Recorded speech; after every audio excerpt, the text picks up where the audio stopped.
Monday, October 19th, 2020. Would you please stand for the Pledge of Allegiance? Pledge allegiance to the flag of the United States of America and to the republic for which it stands, one nation, under God, indivisible, with liberty and justice for all. Please be seated.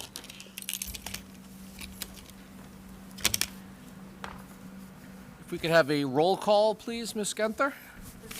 Here. Here. Here. Here. Yep. Thank you very much. And as a reminder, per Governor Baker's order suspending certain provisions of the Open Meeting Law, Chapter 38, Section 20, the public will not be allowed to physically access this school committee meeting. Members of the public can access this meeting via live stream at youtube.com/DHS TV Media. In addition, the event will be rebroadcast on DCTV channels 9 and 18 on the following days: Wednesday and Thursday at 5 p.m., Friday at 6 a.m., Saturday at 8 a.m., Sunday at 2 p.m. The school committee reserves the right to implement additional remote participation procedures and will notify the public of these procedures as soon as is practicable. As always, we like to send a shout out to DCTV as well as Mr. Rob Parati and Dartmouth High School Television. And of course, Mr. Galashaw, wherever he is hiding, our floor director here this evening. We thank big thanks to all of you. At this time, we usually reserve a certain amount of time for public comment for anyone wishing to comment on any of tonight's agenda items. If you have not done so and you do wish to comment, you can do so by emailing kathleengenthner at dartmouthschools.org. And what we'll do is at the end of the meeting, we will revisit this and we'll see if Ms. Genther has received any public comments. At this time, have you received anything relating to tonight's agenda? I have not. You have not. Okay. Thank you very much. That being said, I will entertain a motion to approve the regular session minutes of October 5th, 2020. So moved. Second. Motion by Mr. Nunes, a second by Mrs. Amaral on the motion. Any further discussion? Chair hearing none. All in favor? Aye. Aye. Opposed? Motion carries unanimously. Thank you, everyone. Next up, under old business, we have a superintendent's update on the hybrid phase of the return to school plan. This is chapter 4 or 5 now. Turn it over to Dr. Yeah, and we're coming to the conclusion for transition, that's for sure. So as you all know, today was the first day we had grade 8 in the high school in. So as of now, all grades are in school from all accounts. It went well.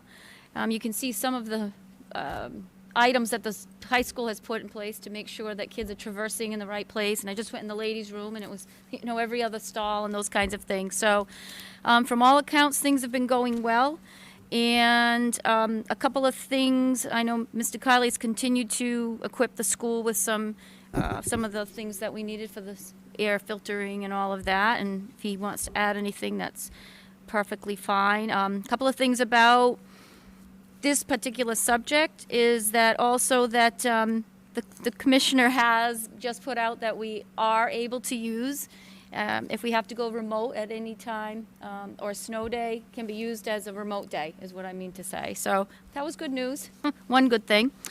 And I guess also along this line, the capital improvement plan for October 27th, we'll be recommending $75,000 for HVAC repairs. So that's, again, part of the facility that's important for what we're undergoing right now. And let's see, the virtual schooling for all 3 levels, we were able to finally hire a grade 5 teacher in the elementary virtual school. She'll start next week. That was a long, long haul trying to find someone.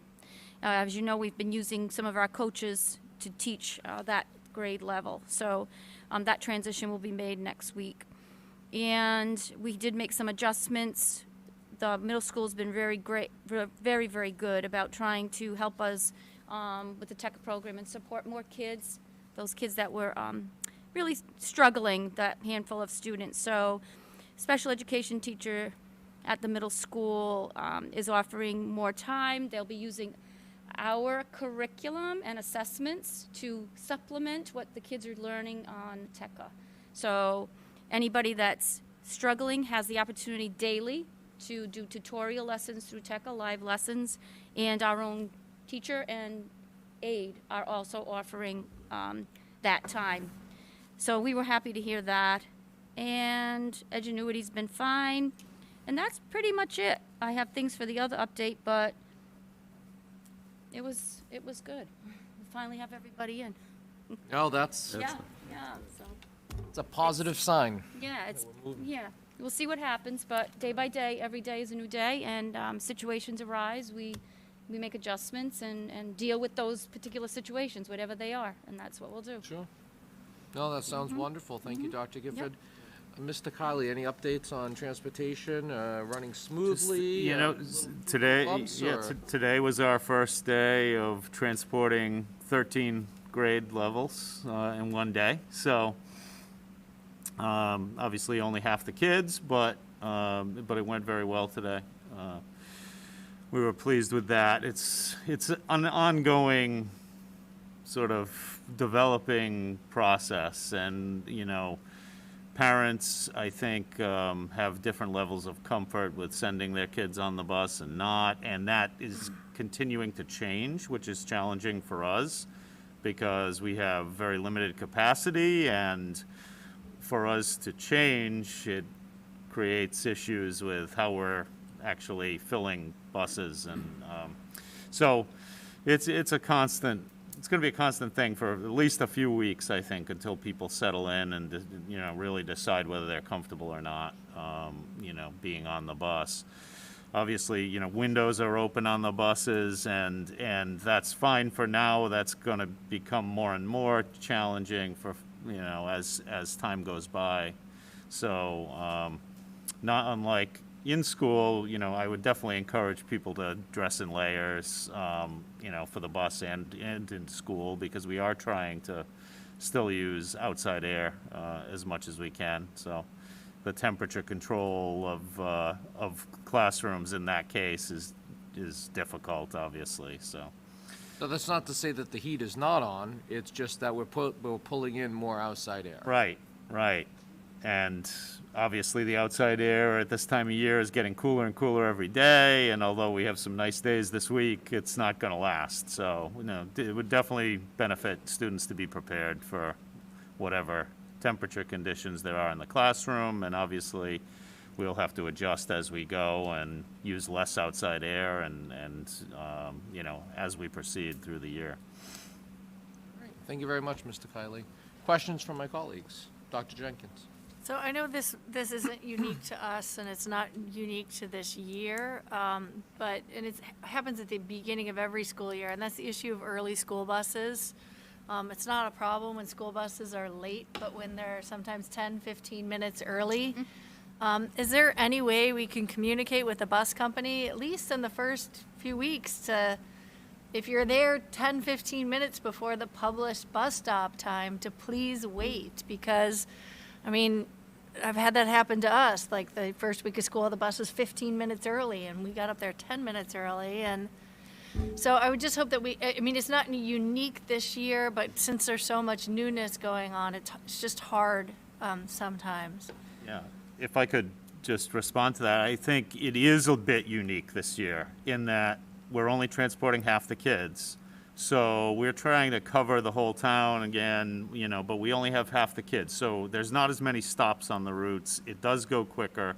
And until today, we were not transporting even half of the kids. So in the last few weeks, we've been transporting just a small number of kids on each bus. And although the drivers were driving their complete routes, it's hard for them, traffic-wise, to pull over and stop. They have a big yellow bus. It causes problems with traffic when they do that.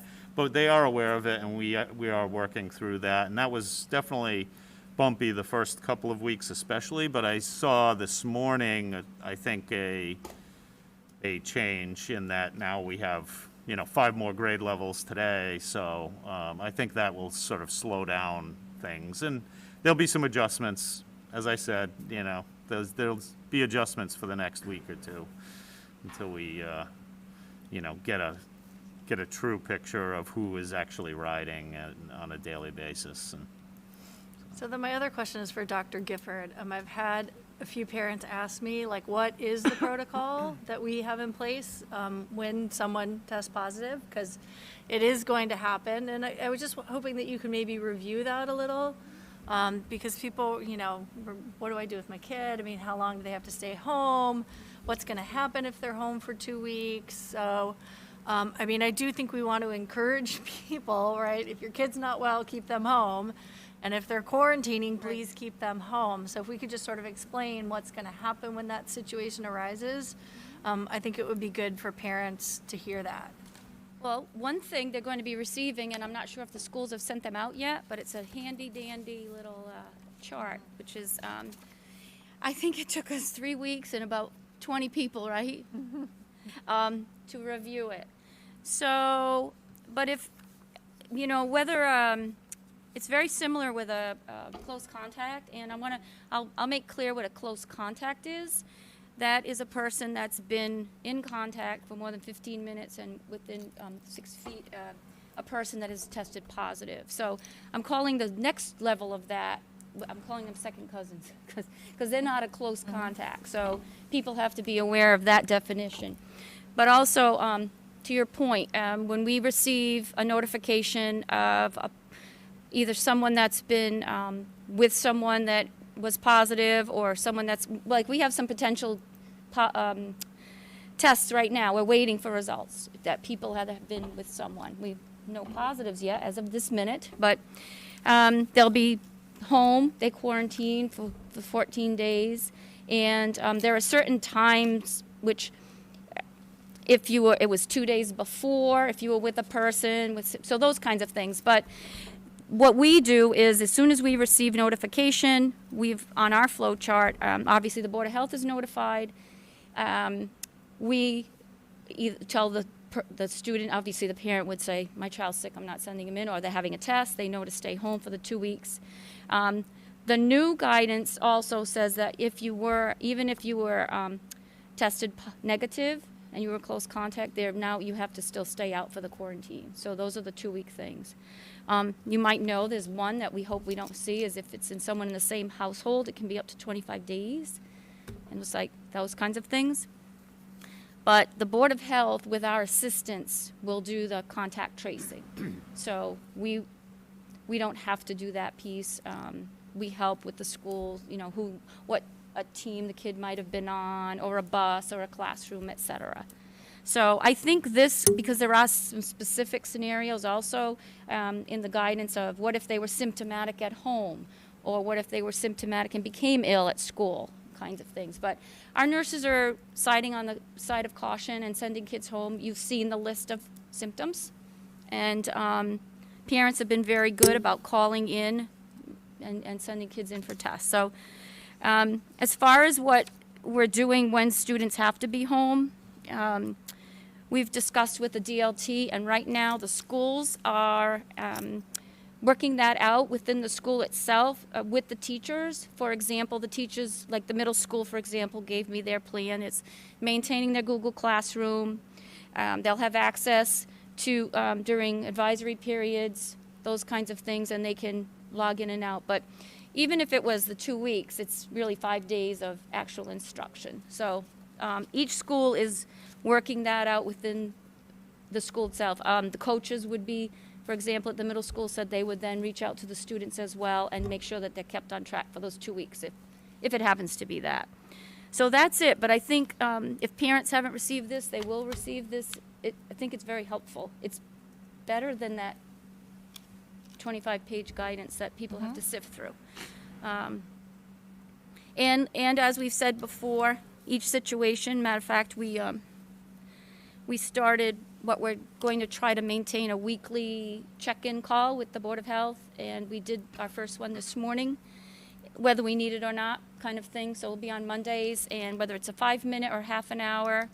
And Our lead nurse obviously is there. Usually it will be Mr. Kiley, myself, Lori Jodwin, who supervises the nurses. And then we thought each week we would invite a different nurse from one of the other buildings so that if there's issues or just so everybody's on the same. So we started that today, other than the other 3 calls I also had with Mr. Mishu. So, but that's what I want people to know, that, you know, it's the guidance we're following. We're in close contact with the other folks, and they certainly can get specific answers about their child from their healthcare provider or the school nurse. So I hope that's helpful. Yes, thank you. Mr. Nunes? Yeah, thank you, Mr. Chairman. Through you to Mr. Kiley, quick question. With the transportation and that, how full are the buses right now? I mean, you can put 20 or 25, are we getting close to that, or some are, some aren't? The most that we have scheduled on any bus right now is 22. We actually attempted to hold it to 21, and on a couple of runs, it just didn't make sense to do anything, but because of the locations, to do anything different. But 22, which is well within, we can actually fit 25, but we wanted to have space on the bus available in the case of a student not feeling well. We want to be able to take that student and make sure that they are more than 6 feet away from anyone else. So in limiting that capacity, we're able to do that. It's hard to judge. Today was the first day that we had our full complement of kids. So it'll be interesting to see. So far, I've not seen 22, 21, or even 20 on any bus. So we designed our routes taking into account our survey results and then our back-to-school gateway information that we got from parents. We had about 800 students who we did not receive any information for, so parents didn't respond. So we included them on the bus because, you know, we need to plan ahead. This is not a situation where we can throw an extra few kids on a bus like in years past. So those students are assigned to a bus. They may or may not be taking the bus. And then we found some students, like today, a young lady came up to me at the high school and said, I wasn't on the bus list. And sure enough, we checked it later, and the parents said she wasn't going to ride the bus. So, you know, there's a lot of adjustments at this time of year, and we were happy to see her riding the bus, so that's great, and we had room on the bus, so not a problem. But we'll continue to do that. But to answer your question, I think we have room if parents want to send their kids on the bus. I think we can accommodate. Thank you, Mr. Anything Chairman. else? No? Mrs. Waite? So I have just to piggyback onto what Shannon said. Dr. Gifford, just as we kind of were thinking ahead to Thanksgiving and to the holiday, what are your, I already saw on social media parents are talking about going to Disney and, out of state. How are you going to address that, I guess, with parents coming back from those holidays? I mean, are we going to have the students quarantine? Like, some people might, what if little Johnny says, I saw Mickey Mouse, but you haven't heard from the family, so how will we address that? Very good point. Yeah, well, as you know, I would hope families know Massachusetts has regulations that they're supposed to follow. There's actually a form on there, and they can have $500 fine if they don't follow the governor's regulations. Obviously, we can't police that. Yeah. So we did include that piece on our chart, though, to bring notification to that, because they would have to, we have had some people go out for the weekend, and we happened to hear the child talk about it. So the parent was contacted and said, you can't come back to school unless you have a negative COVID test, which they can get. So we've had a few of those. But yeah, so folks out there listening, it's an important thing that they follow the governor's regulations. The piece being, so far so good. We know, as Shannon said, there will be positive cases, and so everything that all of us can do to keep that away from us is important. Yeah, Yeah, and then, spread the word. well, and then just I did have some parents who asked. I guess they have children in the virtual elementary, but it kind of brings up the larger issue of substitutes. So I guess they're concerned and I kind of thought it would be very difficult, I would think, for someone to come in and take over that virtual classroom. So Right. But they were asking, I guess, one of the teachers wasn't able to be there, had informed the parents ahead, but they were wondering, like, what is going to be the plan for, virtual classrooms and other classrooms if the teacher can't be there? So that's another question. Well, I saw substitute is a huge issue. Staffing itself is a huge issue. And even today with one of the schools, I noticed on the absentee list, so I emailed the school and asked, how did you guys do with your subs today? And it's piecemeal, and it was Rubrik's Cube. But in general, our elementary especially because they have more TAs usually than the middle and high school right now. They have trained right along with the teachers to be that first line of defense. So if a teacher is out, they can take that class over. So that's our first line of defense. We have around 24 subs, I think, that we've brought in. That's all. Substitutes. We usually have around 90 to 100. Oh, wow. Okay. Yeah. So, and Ms. Roy's office did a good job. They brought people in. They reached out to them. Are you going to plan on sub? Because then we did some training with them as well, so they wouldn't come in cold turkey with what's going on. The middle school has a fantastic plan in place. I just talked to Darren today. Again, they're really, really partnering up with each other to try to handle each other's classrooms when they have to. And then as far as the virtual class goes, I know specifically that, I know one teacher, for example, specifically was out on bereavement, but she did some videotape lessons ahead of time. Oh, wow. So the kids could access those. And other than that, we haven't really had any other issues with the virtual classroom, not to say that we won't going forward. So whether one of our coaches that has already taught in there is able to sub for that day or not. But if we know ahead of time, I think the plan will be to continue to have plans ahead of time, recordings ahead of time, and that, so that the kids can have it. Because it is hard. You can't, it's such a new world to have a teacher just jump in, even if it's the technology issue they're not sure of with the Google Meets and whatnot. Oh, yeah. But I'm very pleased with the schools themselves of really working out the substitute issue within each school. So we'll see. We'll see. We even just put on our Facebook page, substitutes needed, sub-monitors, and I don't know if that paid off. I don't know, but That That's raffle good. drawings Right, for right. the Right. first 5 people that sign up. right. Not just Dartmouth. No, it's it's- everywhere. it's Yeah, everywhere. it's everywhere. Yeah.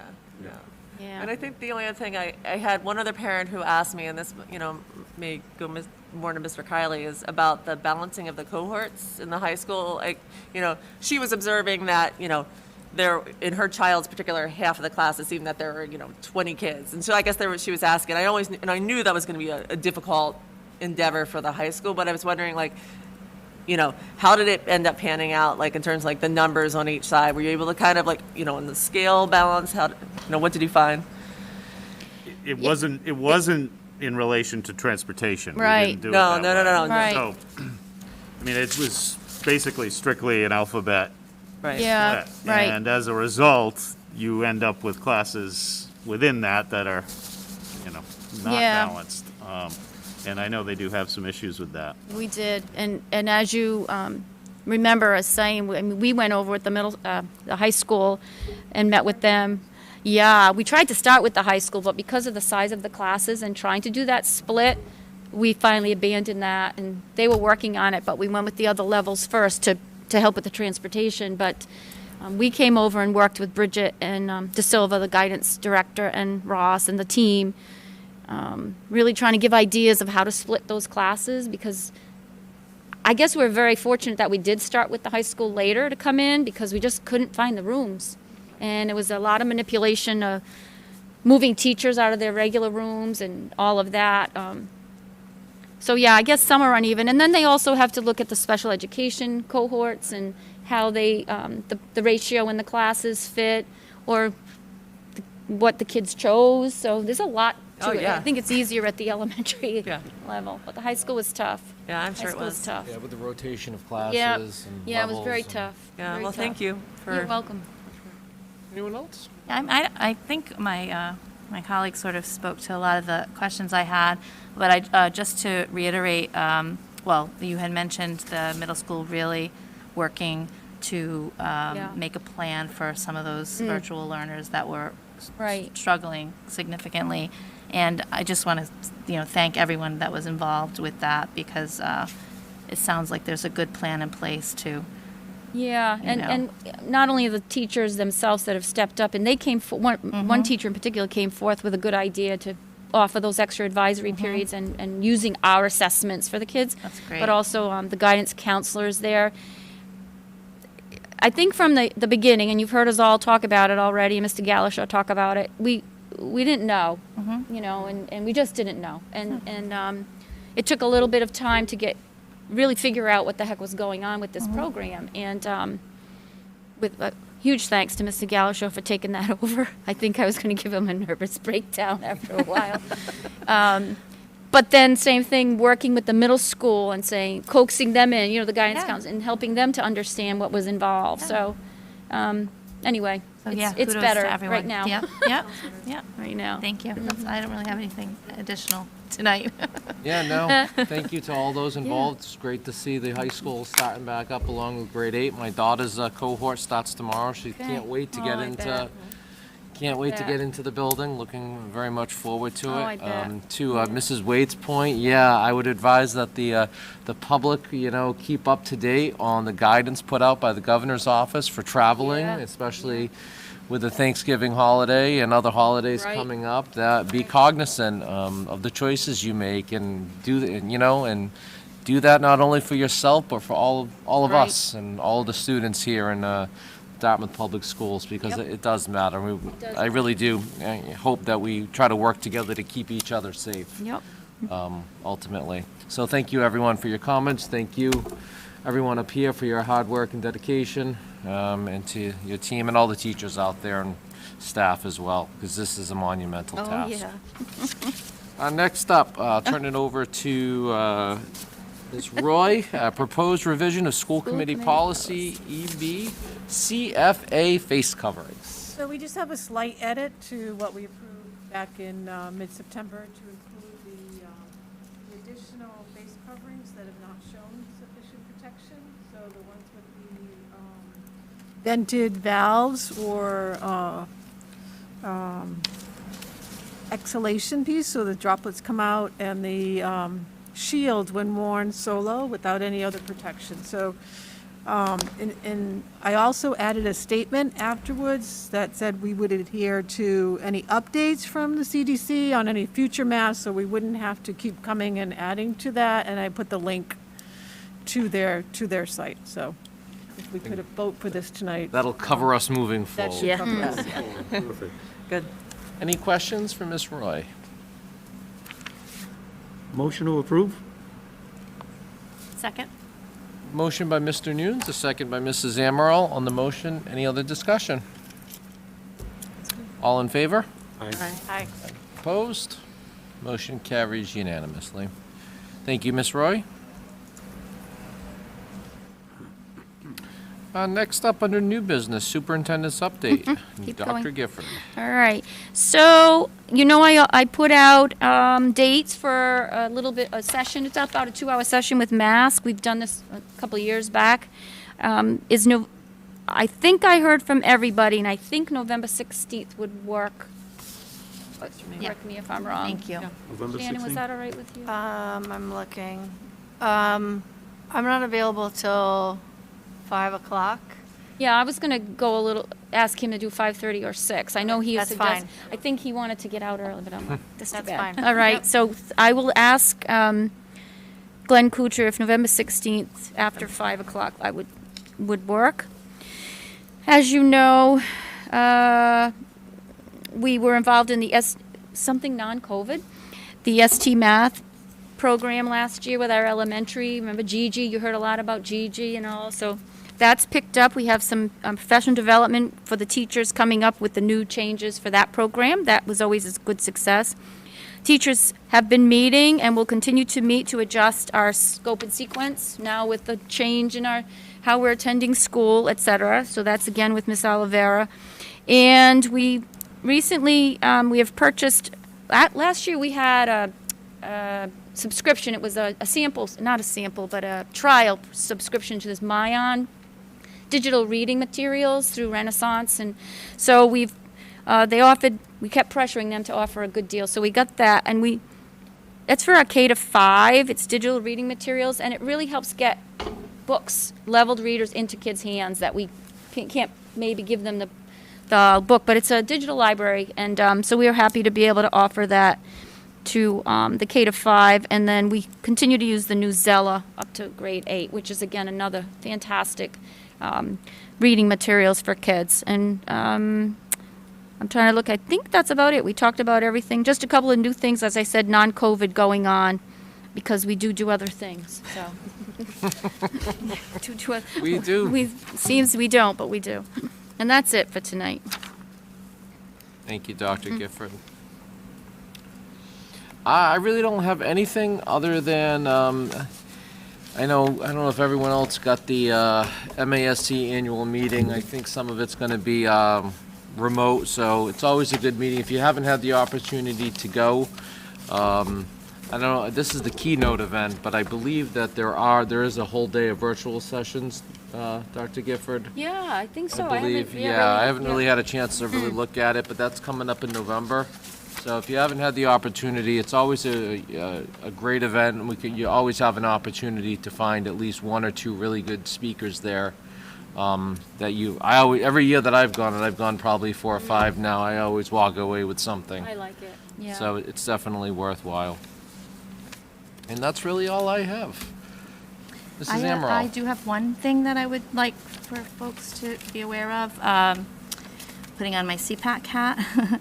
The Special Ed Parent Advisory Council organized a few meetings, but specific to the timeliness of this meeting, on Wednesday, October 28th at 6 p.m., we are hosting some guest speakers via Zoom about specific to, and I know this is an issue for all students, but our focus is typically, under normal circumstances, the difficulty of students with and without disabilities to kind of come together and form friendships. Mm-hmm. And with COVID, global pandemic, and being remote, we have an interesting presentation around building friendships at school during challenging times.